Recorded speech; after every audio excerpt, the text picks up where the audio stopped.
Hello എല്ലാവർക്കും നമസ്കാരം. Welcome back to Sona സാറ്റ്സ് ഗാലറി.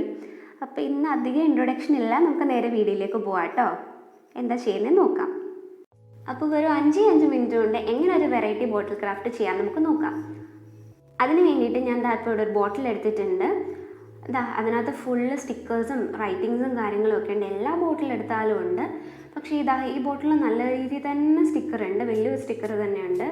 അതുകൂടാതെ തന്നെ മുകളിലത്തെ ക്യാപ്പ് നമ്മളൊന്ന് റിമൂവ് ചെയ്ത് നോക്കുമ്പം തന്നെ അതിനകത്തൊരു ഡ്രോപ്പറും പിന്നെ തൊട്ട് താഴെ ഒരു സീലിങ്ങും കാണാം. ഇതൊക്കെ എങ്ങനെ റിമൂവ് ചെയ്യേണ്ടതെന്ന് അറിയാത്തവർ ഒന്ന് കമൻറ്റ് ചെയ്താൽ മതി, ഞാനൊരു വീഡിയോ ചെയ്യുന്നതായിരിക്കും. അപ്പോൾ ഞാനതെല്ലാം ക്ലീനാക്കി എടുത്തിട്ടുണ്ട്. ഇനി നമുക്ക് മെയിനായിട്ട് വേണ്ടത് ക്രയോൺ ആണ്. ഇതിന് വെറും 10 റുപ്പീസേ ആയിട്ടുള്ളൂ. അപ്പോൾ ഞാൻ അതിൽ നിന്നൊരു യെല്ലോ ഷെയ്ഡ് എടുത്തിട്ടുണ്ട്. എന്നിട്ട് അതിനകത്ത് കുറച്ച് ക്യാൻഡിലൂടെ പൊട്ടിച്ചൊന്ന് ഇട്ടിട്ടുണ്ട്. അതിൻ്റെ കവറിങ് കളഞ്ഞിട്ട് എല്ലാം കൂടെ ഒന്ന് ബ്രേക്ക് ചെയ്തിട്ടിട്ടുണ്ട്. എന്നിട്ട് നമ്മൾ ഇതൊരു പഴയ ഒരു ഗ്ലാസ്സിലോട്ട് അല്ലെങ്കിൽ ഒരു പ്ലേറ്റിലോട്ട് മാറ്റുകയാണ്. പ്ലാസ്റ്റിക് എടുക്കാതിരിക്കാൻ ശ്രദ്ധിക്കുക. എന്നിട്ട് നമുക്കിത് മെൽറ്റ് ചെയ്തെടുക്കണം. അതിന് വേണ്ടിയിട്ട് ഞാൻ ഡബിൾ ബോയിലിംഗ് മെത്തേഡാണ് യൂസ് ചെയ്യുന്നത്. ഡബിൾ ബോയിലിംഗ് മെത്തേഡ് എന്ന് പറയുമ്പോൾ നമ്മൾ വെള്ളം ചൂടാക്കി തിളപ്പിച്ചിട്ട് അതിൻ്റെ ഉള്ളിൽ വേറൊരു പാത്രം വെച്ചിട്ട് അതിനെ മെൽറ്റ് ചെയ്തെടുക്കുന്നതിനാണ് പറയുന്നത്. ഇപ്പോൾ ഇവിടെ വെള്ളം നന്നായിട്ട് തിളച്ച് കിട്ടിയിട്ടുണ്ട്. നമുക്കിനി സ്റ്റൗ ഓഫ് ചെയ്തിട്ട് ഇതൊന്ന് മാറ്റി വെക്കാം. എന്നിട്ട് നമ്മളിത് നന്നായിട്ട് ആ പാത്രത്തിലോട്ട് വെച്ചിട്ട് നന്നായിട്ടൊന്ന് ഇളക്കി കൊടുക്കുക. ഞാൻ ബാംബൂ സ്റ്റിക്ക് വെച്ചിട്ടാണ് ഇളക്കുന്നത്. അപ്പോൾ നന്നായിട്ട് മെൽറ്റാക്കി ഇട്ടിട്ടുണ്ട്. അപ്പോൾ ആദ്യം തന്നെ ഒരു ന്യൂസ് പേപ്പർ ഇടാനായിട്ട് ശ്രദ്ധിക്കുക. എന്നിട്ട് നമുക്ക് പയ്യെ അത് ബോട്ടിലിൻ്റെ മണ്ടയിലേക്ക് ഒഴിച്ചു കൊടുക്കുക. ഓൾമോസ്റ്റ് എല്ലാ ഭാഗവും കവർ ചെയ്യുന്ന രീതിയിൽ ഒഴിക്കാൻ ശ്രദ്ധിക്കുക. ഇപ്പോൾ ഓൾമോസ്റ്റ് കുറേ ഭാഗത്ത് വീണിട്ടുണ്ട്. അടുത്തത് ഞാൻ മെൽറ്റ് ചെയ്തെടുത്തേക്കുന്ന ഒരു വയലറ്റ് ഷെയ്ഡാണ്. അതും ഇതുപോലെ നമുക്ക് അതിൻ്റെ പുറത്തൂടെ ഒന്ന് ഒഴിച്ചു കൊടുക്കുക. മാക്സിമം ഒരു കളറിൻ്റെ പുറത്ത് മറ്റൊരു കളർ വീഴാതിരിക്കാനായിട്ട് ശ്രദ്ധിക്കുക. അപ്പോൾ നന്നായിട്ട് അത് ഒഴിച്ചിട്ടുണ്ട്. ഇനി അടുത്തത് ഒരു സ്കൈ ബ്ലൂ കളറാണ്. അത് ഞാൻ താഴെ നിന്ന് മുകളിലേക്കാണ് ഒഴിക്കുന്നത്. കാര്യം മുകളിൽ നിന്ന് തന്നെ ഒഴിച്ചപ്പം താഴോട്ട് ഒട്ടും വരുന്നില്ലായിരുന്നു. അത് കാരണം ഞാൻ താഴെ നിന്ന് ഒഴിക്കുകയാണ്.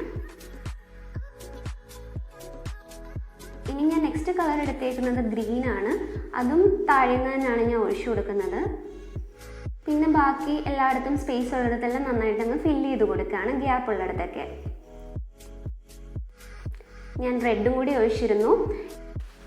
ലാസ്റ്റായിട്ട് ഞാനിവിടെ ഒഴിച്ചു കൊടുക്കുന്നത് പിങ്ക് കളറാണ്. നിങ്ങൾക്ക് ഞാൻ എടുത്തിരിക്കുന്ന കളർ തന്നെ വേണം ഒരു നിർബന്ധമില്ല. ഇഷ്ടമുള്ള ഷെയ്ഡ്സ് നിങ്ങളുടെ കയ്യിൽ അവൈലബിൾ ആയിട്ടുള്ള ഇഷ്ടമുള്ള ഷെയ്ഡ്സ് എടുക്കാം.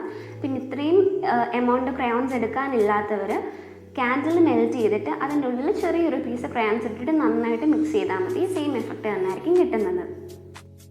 അപ്പോൾ നമ്മുടെ ബോട്ടിൽ റെഡി ആയിട്ടുണ്ട്. പിന്നെ ഒരു കാര്യം പറയാനുള്ളത്, കൊച്ചു കുട്ടികളെ ദയവ് ചെയ്തത് പേരൻസിൻ്റെ ഹെൽപ്പ് ഇല്ലാതെ അനുകരിക്കാൻ ശ്രമിക്കരുത്. കാര്യം തീ കൊണ്ടൊക്കെയുള്ള കളിയാണ്, നല്ല ചൂടുള്ള കാര്യമാണ്. അപ്പോൾ അത് ശ്രദ്ധിക്കുക. പിന്നെ ഒരു കാര്യം എന്ന് പറഞ്ഞു കഴിഞ്ഞാൽ ക്രയോൺസ് ഞാൻ കൈ വെച്ചിട്ടായിരുന്നു കട്ട് ചെയ്തത്. അപ്പോൾ കൈ നന്നായിട്ടൊന്ന് മുറിഞ്ഞിട്ടുണ്ട്. അപ്പോൾ നിങ്ങൾ ചെയ്യേണ്ടത് നല്ല രീതിയിലൊരു പ്ലെയിൻ സർഫസിൽ വെച്ചിട്ട് വേണം ക്രയോൺസ് കട്ട് ചെയ്തെടുക്കാനായിട്ട്. ഞാൻ ആദ്യം അപ്പോൾ വീഡിയോയിൽ 2 ബോട്ടിൽ കാണിച്ചിരുന്നില്ല. അപ്പോൾ നിങ്ങൾ കരുതിയിട്ടുണ്ടാകും എന്തേ മറ്റേത് കാണിച്ചില്ല എന്ന്. അതാണ് ഈ ബോട്ടിൽ ഞാൻ നേരത്തെ ചെയ്തതാണ്. ഇതിലിത് ഒരു പടമൊക്കെ ഉണ്ട്. ഇതിനങ്ങനെ ഇല്ലാന്നേ ഉള്ളൂ. പിന്നെ ഇതിൻ്റെ മുകളിൽ ഞാൻ കുറച്ച് ക്രയോൺസ് ഇങ്ങനെ ഒരു ഭംഗിക്ക് വേണ്ടി ഒട്ടിച്ചൊക്കെ വെച്ചിട്ടുണ്ട്. മറ്റേതുപോലെ തന്നെയുള്ളൂ, പ്രത്യേകിച്ച് ഒരു വ്യത്യാസവും ഇല്ല. ബാക്ക് സൈഡൊക്കെ അതിൻ്റെ അതുപോലൊക്കെ തന്നെയാണ്. ഫ്രണ്ട് പോർഷനിൽ ആ ഒരു പടം ഉണ്ടെന്ന് മാത്രമേ ഉള്ളൂ.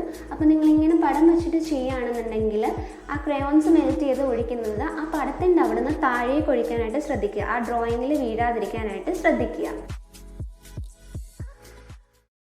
നമ്മുടെ ക്രയോൺ കുപ്പി അപ്പോൾ റെഡി ആയിട്ടുണ്ട്. ഞാൻ കംപ്ലീറ്റ് ആയിട്ടൊന്ന് റൊട്ടേറ്റ് ചെയ്തൊന്ന് കാണിച്ചു തരാം.